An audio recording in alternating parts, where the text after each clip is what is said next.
Kumusta? Welcome back! Ngayon, sisisirin natin ang Galatia Kabanata 3 at grabe, isa tong chapter na parang isinulat para sa atin ngayon. Pag-uusapan natin yung radical na kalayaan, isang mensahe na direktang sumasagot sa mga spiritual pressure na nararanasan nating mga kabataang Pinoy. Umpisahan nating sa tanong na to. Naranasan mo na ba yung pakiramdam na parang spiritually na pagod ka na? Yung feeling na palagi kang sumusubok na maging good enough para sa Diyos, sa church, o kahit sa pamilya mo? Parang may checklist ka na kailanman di natatapos? Relate? Kasi dito talaga umiikot lahat. May dalawang paraan ng pamumuhay eh. Yung una, sumusunod ka para matanggap ka. Ang ugat niyan, takot at yung hiya factor. Yung pangalawa naman, sumusunod ka dahil tanggap ka na. Ang motivation, pagmamahal at pasasalamat. Yung isa, nakakapagod at nakakasakal. Yung isa, yun ang tunay na kalayaan. At yan ang bubuksan natin ngayon. At ganito ka-intense ang bungad ni Apostol Pablo, halos pasigaw eh. Kayong mga taga-Galacia na walang isip, sino ang bumigani sa inyo? Grabe yung tono niya, di ba? Parang gulat na gulat siya at nag-aalala.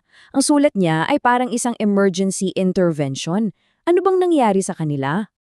Well, eto ang diagnosis ni Pablo. May bumigani, may nanggulo sa isip ng mga taga-Galacia, at ito rin mismo yung problema na hinaharap ng marami sa atin ngayon. Dito napapasok yung pinaka-core ng argumento niya. Pananampalataya ba ang basehan o yung pagsunod sa mga patakaran? Faith versus the rules. So ipinakita ni Pablo yung dalawang magkaibang sistema. Sa isang side, andyan yung works of the law o mga gawa ng kautusan. Ito yung mindset na kailangan mong pagtrabahuhan yung kaligtasan mo. Di ba parang familiar? Yung mga ritual, panata o yung checklist ng mga good deeds. Sa kabilang side naman, andyan yung pananampalataya. Yung simpleng pagtanggap mo sa kaligtasan bilang isang libreng regalo. Hindi pinaghirapan, kundi tinanggap. So, bakit ba bagsak ang sistema ng kautusan? Bakit di yun gumagana? Simple lang. Kasi, sabi ni Pablo, sumpain ng bawat hindi nananatiling gumagawa ng lahat ng bagay na nakasulat sa aklat ng kautusan. Ang standard, perfection, 100% all the time. At dahil aminin na natin, walang sino man sa atin ang kayang gawin yan para tayong laging bagsak sa exam. Kaya tinawag ito ni Pablo na isang sumpa. So, kung may sumpa, paano tayo makakatakas? Ito na yung good news. Ito na yung ebanghelyo. Ang kautusan, humihingi ng perfeksyon na hindi natin maibigay. Pero si Kristo, siya mismo ang naging sumpa para sa atin. Inako niya yung parusa na dapat sa atin. Ganon kagrabe. Pero, teka muna. Baka may magtanong, di ba galing din naman sa Diyos yung kautusan? Hindi ba yun yung original plan? Magandang tanong yan. At dito, ibabalik tayo ni Pablo sa pinakasimula para ipakita na ang pananampalataya ang laging plan A ng Diyos. Para mas malinaw, tingnan natin tong timeline. Nagsimula ang lahat sa pangako kay Abraham, yung tipa nila nakabase sa pananampalataya. At take note, 430 years ang lumipas bago pa man idinagdag ang kautusan. So, temporary addition lang pala yun. At sa dulo, dumating si Kristo, yung katuparan mismo ng pangako kay Abraham. Malinaw, di ba? Ang kautusan ay hindi ang simula at lalong hindi ito ang katapusan. At ang pundasyon ng lahat ng to? Itong verse na to, galing pa sa Genesis. Sumampalataya si Abraham sa Diyos, at ito'y ibinilang sa kanya bilang katuwiran. So even before the law, yung modelo ng tamang relasyon sa Diyos ay laging pananampalataya, hindi gawa. So, eto na yung aabangan nating tanong. Kung hindi pala nakakapagligtas yung kautusan, para saan pa yun?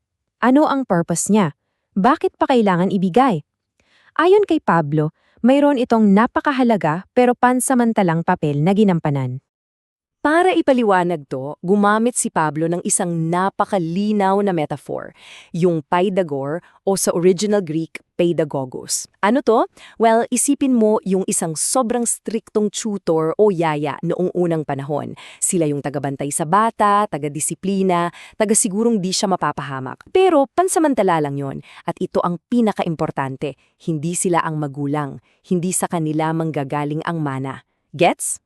Okay, so paano naging guardian ang kautusan? Parang ganito. Step 1, inilantad nito ang kasalanan natin.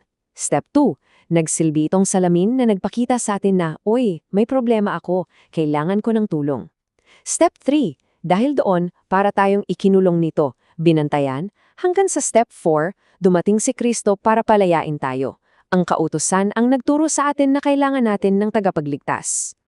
At dito na tayo sa pinaka-highlight ng lahat, yung ultimate upgrade, yung grand finale ng argumento ni Pablo, yung napakalaking pagbabago sa identity natin dahil sa pananampalataya kay Kristo. At ang deklarasyon ni Pablo, sobrang simple pero sobrang powerful. Ngunit ngayong dumating na ang pananampalatayang ito, wala na tayo sa ilalim ng isang tagapangasiwa. Tapos na ang role ng guardian. Tapos na ang pagiging bata. Ibang level na. At anong epekto nito sa atin? Radikal na pagkakaisa. Walang Hudyo o Griego, walang alipin o Malaya, walang lalaki o babae, sapagkat kayong lahat ay isa kay Kristo Jesus. Wow! Isipin mo na lang yung impact niyan. Lahat ng pader na naghiwa-hiwalay sa atin, lahi, social status, kasarian, giniba na ni Kristo. At ito ang bagong status natin. Sa isang salita lang, tagapagmana, heirs. Hindi lang tayo pinalaya mula sa pagkaalipin, itinaas pa tayo bilang mga anak na may karapatan sa lahat ng pangako ng Diyos. So, para i-summarize, heto yung dalawang paraan ng pamumuhay. Sa ilalim ng legalism o ng guardian, ang identity mo ay alipin. Ang motivation mo, takot at hiya. Ang source mo, sarili mong gawa. Ang resulta, bondage at burnout. Pero sa ilalim ng biyaya, ang identity mo, anak at tagapagmana.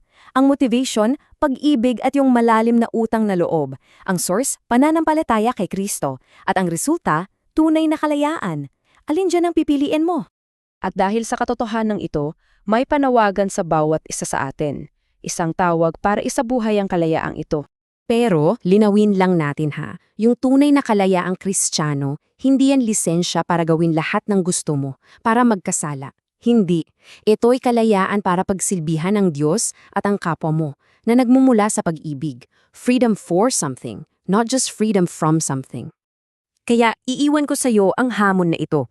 Pinalaya ka na. Tinanggal ka na sa spiritual treadmill na yan, sa walang katapusang pagpapatunay sa sarili. Ang tanong na lang, paano mo gagamitin ang kalayaan mo?